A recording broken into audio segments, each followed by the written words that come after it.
നമ്മുടെ നാട് കാസർഗോഡ് മുതൽ തിരുവനന്തപുരം വരെ നീണ്ടു നിൽക്കുകയാണല്ലോ. ഇതിനിടയിലുള്ള റെയിൽവേ ലൈനിൽ യാത്ര ചെയ്യുമ്പോൾ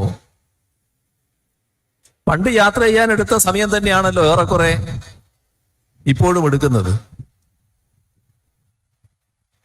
എത്ര സമയമാണ് നഷ്ടം?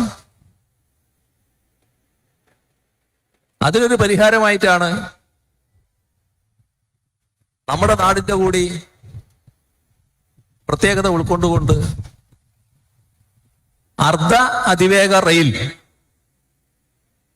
ആ ഒരു പദ്ധതി നമ്മൾ മുന്നോട്ട് വെച്ചത്. അതായിരുന്നു കെ റെയിൽ കൊണ്ട് ഉദ്ദേശിച്ചത്. അത്തരമൊരു പദ്ധതി മുന്നോട്ട് വെക്കുമ്പോ ആ പദ്ധതിക്ക് അനുമതി തരേണ്ട കേന്ദ്ര ഗവൺമെന്റിൽ നിന്ന്, റെയിൽവേയിൽ നിന്ന് എന്തെങ്കിലും തടസ്സം ഉണ്ടാകുമെന്ന് ഞങ്ങൾ പ്രതീക്ഷിക്കുന്നേയില്ല. കാരണം ഇത് നാടിന് ആവശ്യമാണല്ലോ, കേരളത്തിന് ആവശ്യമാണല്ലോ. കേരളത്തിന്റെ വികസനം എന്ന് പറയുന്നത് രാജ്യത്തിന്റെ കൂടി വികസനത്തിന്റെ ഭാഗമല്ലേ. അപ്പോ സ്വാഭാവികമായും അനുമതി ലഭിക്കുമെന്നാണ് പ്രതീക്ഷിച്ചത്. നമ്മുടെ കേരളത്തിൽ ചിലർ സ്വീകരിക്കുന്ന സമീപനമുണ്ടല്ലോ. ഇവിടെ ഒരു പദ്ധതിയും ഇപ്പൊ വരാൻ പാടില്ല. ഇപ്പോ എന്നത് പ്രധാനമാണ് കേട്ടോ. ഒരു പദ്ധതി യാഥാർത്ഥ്യമായിക്കൂടാ. ഏത് പദ്ധതി വരുമ്പോഴും ആ പദ്ധതിയെ എതിർക്കാൻ ഒരു കൂട്ടർ മുന്നോട്ട് വരുന്നു. അതില് കോൺഗ്രസിന് നേതൃത്വമുള്ള UDF ഉണ്ട്, BJPയും ഉണ്ട്. രാജ്യം ഭരിക്കുന്ന കക്ഷിയാണ് BJP.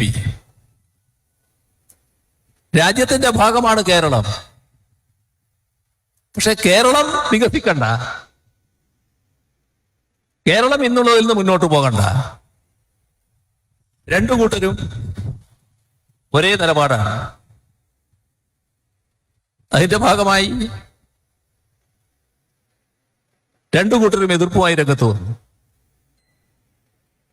അതീവ നിർഭാഗ്യകരമായ കാര്യം,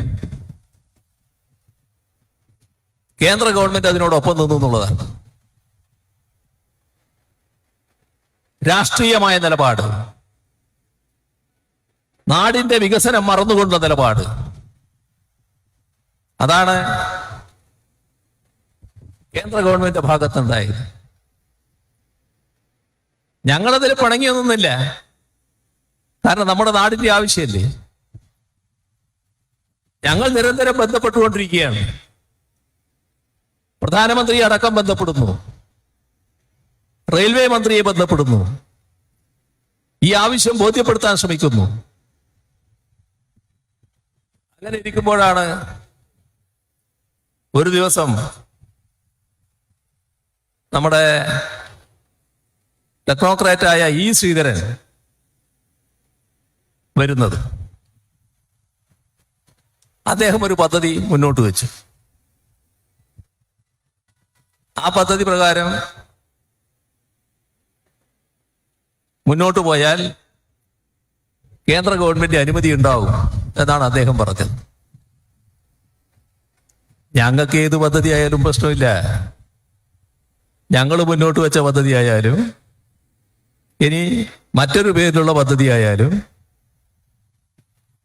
അതിവേഗം പോകുന്ന ഒരു റെയിൽ നമ്മുടെ കേരളത്തിൽ ഉണ്ടാവണം. ഇതേ ഞങ്ങളുടെ താല്പര്യമുള്ളൂ. അതൊരു ഘട്ടത്തിൽ കേന്ദ്ര റെയിൽവേ മന്ത്രിയോട് തന്നെ പറഞ്ഞതാണ്. ഞങ്ങൾ മുന്നോട്ട് വെച്ച ഈ പരിപാടി, ഈ പദ്ധതി ഇതേ രീതിയിൽ നടപ്പാക്കാൻ നിങ്ങൾക്ക് വിഷമമുണ്ടെങ്കിൽ നിങ്ങൾ നിങ്ങളുടേതായ ഒരു പദ്ധതി പ്രഖ്യാപിക്കൂ. ഞങ്ങൾ ആവശ്യമായ എല്ലാ പിന്തുണയും നൽകും. ഞങ്ങൾക്ക് വേണ്ടത് അതിവേഗ റെയിലാണ്. പക്ഷേ കേന്ദ്ര ഗവൺമെന്റ് അതിന് മറുപടി പറഞ്ഞില്ല. ഈ ശ്രീധരൻ ഇത്തരം ഒരു നിർദ്ദേശവുമായി വന്നപ്പോ നമ്മളത് തള്ളുന്നില്ല. എന്താണ് ഇവർ തമ്മിലുള്ള ആലോചന നടന്നത് എന്ന് അറിയില്ലാലോ. പരിശോധിക്കാന്ന് പറഞ്ഞു. എന്ത് ചെയ്തു? ആ പദ്ധതി നിർദ്ദേശം കേന്ദ്ര റെയിൽവേ മന്ത്രിയെ അറിയിക്കുകയാണ്. ആ ഘട്ടത്തില് എനിക്ക് ഡൽഹിയിൽ പോകാൻ ഇവിടുത്തെ ചില തിരക്ക് പിടിച്ച പരിപാടികൾ കാരണം പ്രയാസം ഉണ്ടായിരുന്നു. ആ പദ്ധതി കേരളത്തിന്റെ പ്രതിനിധിയായി ഡൽഹിയിൽ പ്രവർത്തിക്കുന്ന ശ്രീ KV തോമസിന്റെ കയ്യിലേക്ക് എത്തിച്ചു. റെയിൽവേ മന്ത്രിയെ വിളിച്ച് ഞാൻ സംസാരിച്ചു. അദ്ദേഹത്തോട് പറഞ്ഞു, ഇങ്ങനെ ഈ ശ്രീധരൻ ഒരു പരിപാടിയുമായി വന്നിട്ടുണ്ട്. ആ പദ്ധതി നിങ്ങൾ അംഗീകരിക്കുമെന്നാണ് ശ്രീധരൻ പറയുന്നത്. ആ പദ്ധതി എനിക്കിപ്പോ വന്ന് നിങ്ങളെ ഏൽപ്പിക്കാൻ കഴിയില്ല.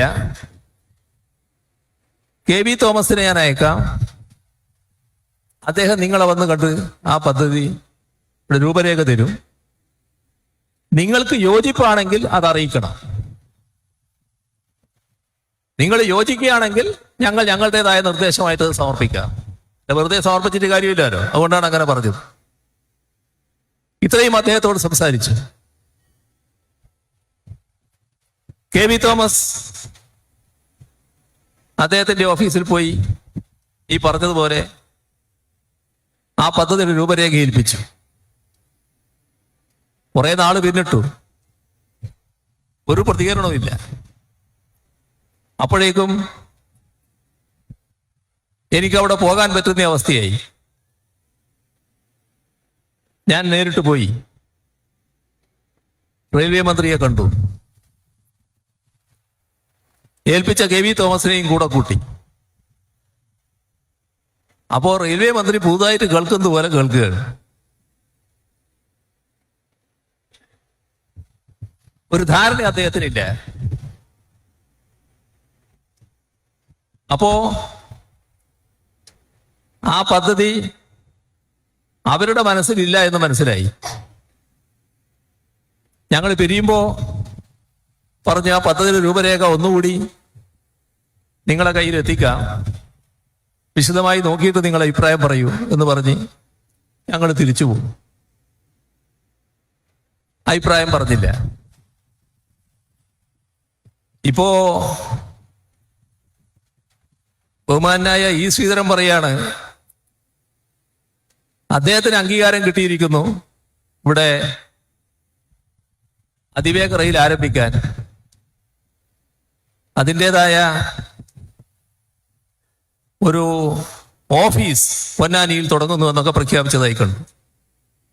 അത് അദ്ദേഹത്തിന്റെ കാര്യം, അതിനെപ്പറ്റി വേറെ കൂടുതൽ പറയാനില്ല. ഇതുമായി ബന്ധപ്പെട്ട്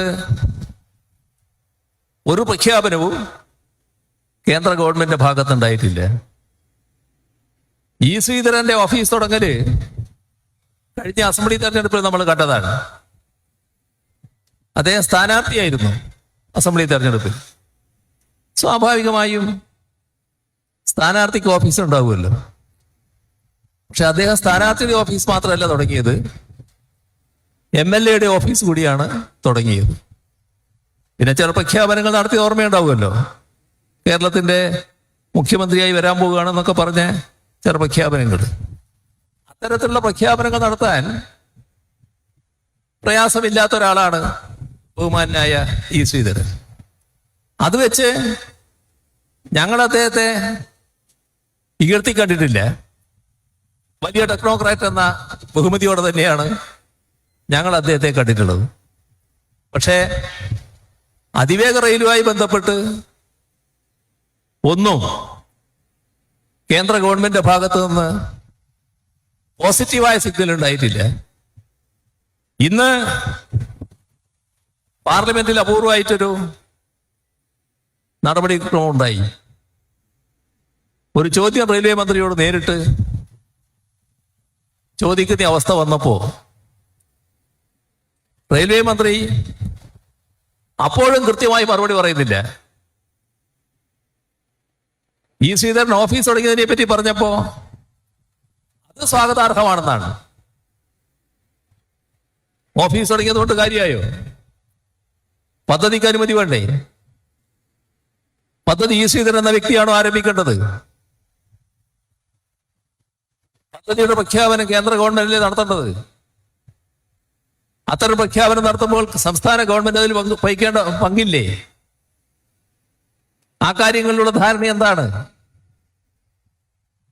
ഇതെല്ലാം നേരത്തെ നമ്മൾ ആവശ്യപ്പെട്ട പദ്ധതിയുടെ കാര്യം. ഇപ്പോ അതിവേഗ റെയിൽ 7 എണ്ണം പ്രഖ്യാപിച്ചു. രാജ്യത്ത് 7 അതിവേഗ റെയിൽ നാം നിരന്തരം ആവശ്യപ്പെടുന്നു. കേരളം ആ പട്ടികയിലില്ല. കേരളത്തെ ഒഴിച്ചു നിർത്തി. എന്താണ് ഇതിന്റെ അർത്ഥം? നമുക്കെന്താണ് കുറവ്? എന്താണ് നമ്മളെ മാറ്റി നിർത്തുന്നതിന്റെ അർത്ഥം? എന്തുകൊണ്ടാണ് അർഹതപ്പെട്ട കാര്യങ്ങളിൽ കേരളത്തെ നിഷേധിക്കുന്നത്? ഇവിടെ ബി.ജെ.പിക്ക് കേരള സംസ്ഥാനത്തോട് പ്രത്യേകമായ വൈമുഖ്യമുണ്ട് എന്ന് നമുക്കറിയാം. കാരണം കേന്ദ്ര ഗവൺമെന്റ് നേതൃത്വം കൊടുക്കുന്ന ബി.ജെ.പി, ആ ബി.ജെ.പിക്ക് നേതൃത്വം കൊടുക്കുന്ന ആർ.എസ്.എസ് ഇതിനോടൊന്നും വലിയ മമത പുലർത്തുന്ന ഒരു സമൂഹമല്ല നമ്മുടെ കേരളം, കേരളീയ സമൂഹം. ജാതിഭേദവും മതദ്വേഷവും ഏതുമില്ലാതെ സർവരും സോദരത്വേന വാഴുന്ന ഒരു നാടാണിത്. അത് തനിയെ ഉണ്ടായതല്ല.